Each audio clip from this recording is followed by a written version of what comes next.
Reka ngusuhuze kandi nkwifurize kugira igitondo cyiza. Tugarutse mu makuru yacu n'ibiganiro by'uyu mwanya. Ndagaruka kuri Joseph Kabila. Iby'urupfu rwa Joseph Kabila ni igihuha, ni ukuyobyura ari byateguwe n'ibinyamakuru bya Kigali mu buryo bwo kugira ngo barangaze abantu batita ku nkuru ya Mukantabana. Amakuru ya Joseph Kabila n'urupfu rwe yamenyekanye. Ingendo za M23 na RDF muri Kivu y'Amajyaruguru nazo zirimo ziraca amarenga n'ibindi bigendanye nabyo. Hari ikintu kiri gutegurwa kuri Kivu y'Amajyaruguru nyuma y'uko Kivu y'Amajyepfo barumyeho bagasanga birarura. Iyi ni inkubi guhaye ikaze cyane ugiye kubana natwe. Hatindiganyije rero ni amakuru amaze kujya hanze. Inkuru imaze kujya hanze igendanye na Joseph Kabila. Hari ikintu kimaze kumenyekana, ntabwo Joseph Kabila yapfuye, ahubwo ibyo ni ibinyoma. Kabila aracyari muzima. Uti bimeze bite rero? Amakuru y'urupfu rwa Joseph Kabila ni ikinyoma. Ntabwo perezida wahoze ari perezida wa Repubulika Iharanira Demokarasi ya Kongo yapfuye nk'uko abantu benshi barimo barabivuga cyangwa bari kubyizera. Ayo makuru ni igihuha cyateguwe n'ibinyamakuru bishyigikiye u Rwanda n'inyeshyamba za M23 mu buryo bwo kugira ngo bayobye abantu be kwita ku itangazo no ku makuru yavugaga iby'ubufatanye ku bigendanye n'ubufatanye bw'u Rwanda n'inyeshyamba za M23 yari amaze gushyirwa hanze. Ayo makuru kandi nanone ngo yashyizwe hanze mu buryo bwo kugira ngo ibinyamakuru byari bikomeje gukurikirana Joseph Kabila ndetse n'amazina yakomeza kugenda agaragara. Murabyibuka yuko yavugwaga yuko yari yaremesheje inama muri Bukavu ahazwi nka Muhumba, ubundi agahurira n'inyeshyamba za M23, bamwe mu bayobozi bazo mu mafamu ye muri teritwari ya Kabare.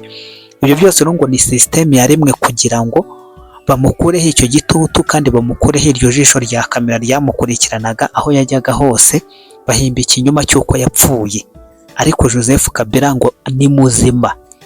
Arakomeza iyi nkuru ivuga ngo mbabajwe cyane no kubona abanyekongo aribo bantu ba mbere basamye bakamira ubwo burozi bwuzuyemo, bakamira iyo sosi yuzuyemo uburozi yahimbwe n'ubutegetsi bwa Kigali bufatanyije n'ibinyamakuru byabwo. Joseph Kabila ni muzima, ntaho yagiye. Reka nsaba abanyekongo mureke kwasama ngo mumiragure ibyo mubonye byose. Nuko iyo nyandiko ivuga, mutegereze, mujye mubanza musuzume neza amakuru murimo murahabwa n'ibinyamakuru, kuko ibyinshi biba byanditse inkuru byahimbye zo kugira ngo bayobye uburari. Ariko nanjye ndahamanya n'uyu munyamakuru n'uyu musesenguzi. Uyu musesenguzi arahamya yuko iyi ni system yakozwe, kuko uyu munsi wa none ntabwo Joseph Kabila ari umuntu woroheje wapfa ngo biyobekane. Ntabwo Joseph yapfa ngo umuryango we haburemo n'umwe watanga ayo makuru. Ntabwo Kabila yapfa ngo muri sosiyete ndetse no mu barwanashyaka be ba hafi ngo bose biyumanganye haburemo n'uwo ricika n'umwe ngo ritakaririye ku karubanda. Ntabwo byakunda rwose. Agakomeza avuga rero ngo aya ni amakuru yahimbwe, ariko nanone wa mugani wayareba ugasanga ni system yakoreshejwe. Uru rupfu rwa Joseph Kabila mwibutsa yuko rwavuzwe ku cyambu cya Karundu, aho bavugaga yuko uyu mugabo ngo yapfanye na Wiringoma, ariko Wiringoma we yashobora kuba rwararushe tu, kuko urebye ukuntu Lawrence Kanyuka ari kugaruka mu itangazamakuru inshuro nyinshi, haba mu buryo bwa politiki, haba mu buryo buri militeri, kandi ibyo bintu tuzi ko byakorwaga na Wiringoma. Lawrence Kanyuka na Wiringoma ibyabo byo ntabwo nabitindaho. Hari ahantu hari pourcentage mbiha yuko koko yuko kwikiri inzogera yaba yarirenza akaba yaramanitse ibiyiko. Icyo cyo aho ntago matinda. Tuvuye aho reka ngaruke kuri iyi nkuru yindi rero. Ni inkuru nayo imaze kujya hanze, irimo iragaruka ku kigendanye n'ingendo za M23 na RDF zavuzwe mu cyerekezo cya Kicanga, Nyiragongo na Kanyabayonga. Ibi ngibi bigahita bituma hashyirwaho yuko hari amahirwe menshi yuko hari ibintu birimo birategurwa. Biravugwa yuko muri bino bice itumanaho ryavanyweho, ngo icyo kikaba ari kimwe mu bigize icyaha cyo kwima abantu uburenganzira bwabo. Ikindi biravugwa yuko izi nyeshyamba zirimo zirerekeza mu bice bya Rubero, Butembo na Beni hakaba hagaragaye umurongo muremure w'ibimodoka byabo birimo birazamuka biva mu mujyi wa Goma, biva muri Bukavu bikaza bigahagarara i Goma mu mwanya mutoya, bigasa nkaho zifata pause, zamara gufata pause zigakomerezaho zerekeza mu bice bya Canzu. Ni nyuma y'uko mu minsi ishize hari n'izindi bari badeployinze bakazerekeza mu bice bya Mushaki. Bigahita birimo biraca amarenga rero y'uko Kivu y'Amajyepfo baba barimo barayigabanyamo imbaraga, ahubwo bakaba barimo barashaka kwerekeza muri Kivu y'Amajyaruguru. By'umwihariko mukaba mubizi neza y'uko Kivu y'Amajyaruguru ahantu barwaye nk'urwaye umusonga cyangwa nk'urwaye ivunja mu kirenge ni Pinga, kuko kuva mu kwezi kwa mbere k'umwaka ushize Pinga barayihize, barayihigira hasi hejuru, yari imeze nka Uvira. Nubwo Uvira byaje kurangira igambaniwe n'inyina bamwe mu basirikare ba FARDC bakayitanga, ariko kuri Wazalendo yo muri Kivu y'Amajyaruguru yo yari yarababereye ibamba na bugingo n'ubu ngubu ruracyesurana. Rero hano Pinga bikavugwa yuko aricyo cyerekezo bafite, bakongera bagafata icyerekezo cyo kuba bashaka kunyura muri Walikale, abandi bakazanyura muri Rubero, bakanyura Rubero bagahinguka muri Ituri, abandi bakanyura Walikale bakagenda bakazagera Kisangani. Aya akaba ariyo mahirwe barimo barakoresha. Ariko ku rundi ruhande nanone amakuru akavuga yuko umurengo w'ibimodoka byabo wagaragaye ari muremure, aho bashaka ngo kwataka Rubero Centre, bagafata Rubero Centre bakayihindura ihinukiro ry'intwaro zabo, cyangwa bakayihindura sitoke y'ibikoresho byabo. Ariko n'ubundi nkavuga nti bakwirukanka bajya Rubero bajya hehe, n'ubundi indege zirabareba, bashobora kugenda bakabihadunda, bamara kubihaparika byose, bamara kubiharunda byose bikaza kurangira n'ubundi Sukhoi cyangwa drone CH4 ikaza ikabirindimura byose ikabitwika nk'uko yabigenjeje ubundi. Murabyibuka muri za Berayuza ndetse na za Gikuku muribuka ukuntu hatwitse, aho bivugwa yuko hari harimo n'izari ziri mu ndake, hari harimo za misile bari barahishe mu ndake. Ibyo byose yarabitunumuye, ibirandamura yo mu butaka irabitwika, birangira bipfuye ubusa.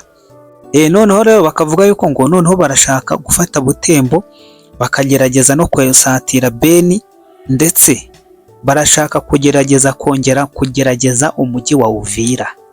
Reka mbabwire ngo Uvira aho bacire birarura, nta mahirwe yandi bazongera kubona.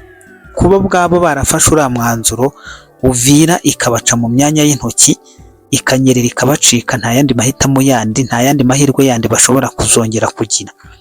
Bakavuga yuko rero ngo itangazo ryashyizwe hanze na Leta Zunze Ubumwe za Amerika rivuga yuko ku kabi n'akeza, sinza iyo tangazo niba mwaribonye, Leta Zunze Ubumwe za Amerika zashyize hanze itangazo rivuga yuko ku kiguzi icyo ari cyo cyose, ku cyasabwe icyo ari cyo cyose, uburasirazuba bwa Kongo bugomba kubona amahoro.